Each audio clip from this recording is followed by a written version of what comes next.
झांसी संघर्ष सेवा समिति अब तक कई कन्याओं के विवाह आयोजित कर चुकी है और सैकड़ों कन्याओं के विवाह में सामाजिक और आर्थिक रूप से सहयोग भी करती आ रही है। इसी क्रम में उन्नाव गेट अंदर निवासी रेणु को डॉक्टर संदीप सरावगी ने संघर्ष सेवा समिति परिवार में एक और सदस्य के रूप में सम्मिलित किया। रेणु कपड़े की दुकान पर काम कर अपना भरण पोषण स्वयं कर रही है। उनके पिता का पूर्व में ही स्वर्गवास हो चुका है। उनकी बहनों की विदा का समय की गिनती नहीं होती, लेकिन चूंकि यह जो आप क्वेश्चन पूछ रहे हैं सामाजिक क्वेश्चन है, तो शायद हमारे ऑफिस से 265-70 के आसपास लड़कियां विदा हो गई हैं। आज एक और बेटी जिसका नाम रेणु वर्मा है, और कल शायद इसकी वो थी, क्या कहते हैं, तिल वगैरह है ना, कल ही शादी है।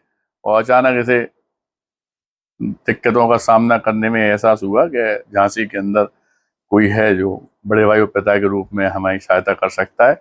इसके लिए यह बेटी रेणु वर्मा, इसके पिताजी नहीं है इस पृथ्वी पर, स्वर्गीय भगवान दास जी, और माँ जो है विमला देवी जी, वो अपना जीवन का भरण पोषण जैसे हो सकता है वैसे कर रही हैं। इस बेटी के लिए हम संघर्ष सेवा समिति से जितना हो सकता था परिवार से, उतना हम लोग इसे गिफ्ट दे के विदा कर रहे हैं। और झांसी के लोगों को दोबारा इस बात से अवगत कराना चाहते हैं कि वास्तविकता में कभी भी कोई परेशानी, दिक्कत या शादी, या जिसके माँ बाप नहीं है, या जो बच्चे पढ़ाई में अच्छा पढ़ना चाहते हैं उनके पास वास्तव में व्यवस्थाएं नहीं है, या खेलकूद में अच्छे हैं और व्यवस्थाएं नहीं है, ऐसे बच्चों के लिए हम लोग संघर्ष सेवा समिति दिन रात प्रयत्न कर रहे हैं कि वो जितना हो सके उनकी सहायता करें। और आपकी निगाह में भी अगर कोई बेटी ऐसी है जिसके माँ बाप नहीं, या परेशान है, या कोई परिवार है, तो हम संघर्ष सेवा समिति जब तक इस पृथ्वी पर है तब तक का संकल्प लिए हैं कि हम लोग सहायता करेंगे। और ये सौभाग्य की बात है कि आज हमारे यहाँ इस्कॉन मंदिर से गुरुदेव वगैरह आशीर्वाद देने के लिए सारे लोग यहाँ पधारे हुए हैं। हमारी नेहा बहन जी सारा काम छोड़ के, क्योंकि अच्छे काम होते हैं तो व्यक्तिगत हितों में हमेशा आगे रहती हैं, इन सब का भी हम लोग धन्यवाद करना चाहते हैं।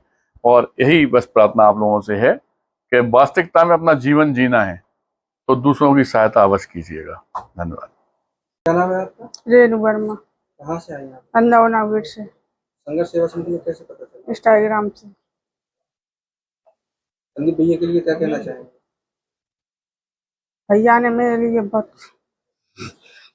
अरे अरे अरे अरे अरे अरे अरे अरे अरे अरे अरे कैसे नहीं, कोई बात नहीं, परेशान थोड़ी हो जाना, तो कोई ना कोई तो आता ही है। कहा पिता बन के, भाई बन के, उसमें कोई बुराई थोड़ी है। रोना क्यों है, हैं? क्या बात हो गई? भी आज संघर्ष सेवा समिति आप चला रहे हैं और एक बेटी की विदा हो रही है, क्या कहना चाहेंगे आप संघर्ष सेवा समिति? हरे कृष्णा। सर्वप्रथम तो मैं बहुत हर्षोल्लास यहाँ पे महसूस कर रहा हूँ कि हम लोग आए थे यहाँ पे डॉक्टर संदीप जी से मिलने के लिए, और देखा कि बाहर ही यहाँ पे उनके ऑफिस में एक बेटिया की विदाई चल रही है, रेणु वर्मा, और वो भी बहुत भावुक तरीके से उनसे जुड़ी हुई है। तो यहाँ पे संघर्ष सेवा समिति जो है बहुत अच्छा कार्य कर रही है। 265 से ज़्यादा बेटियों को उन्होंने विदा किया है, जो बहुत अपने आप में एक सराहनीय कार्य है झांसी में।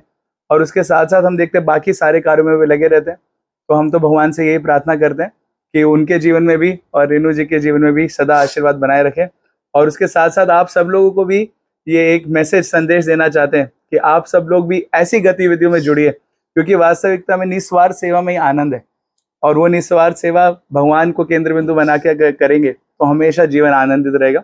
और इसके साथ साथ हम रेणु जी को और इनके जैसे बहुत सारे लोगों को ये भी आमंत्रित करना चाहेंगे कि ऐसे अपने जीवन को भगवान से जोड़ने के लिए जन्माष्टमी का पर्व एक बहुत अच्छा होता है, जो कि 14, 15 और 16 अगस्त को इस्कॉन मंदिर में बनाया जा रहा है, इस बार बहुत भव्य रूप से झांसी मेला ग्राउंड में। तो आप सब लोग वहाँ पर आइए, और रेणु जी आप भी विदाई शादी के बाद अपने परिवार के साथ आइए वहाँ पे। बहुत बहुत धन्यवाद।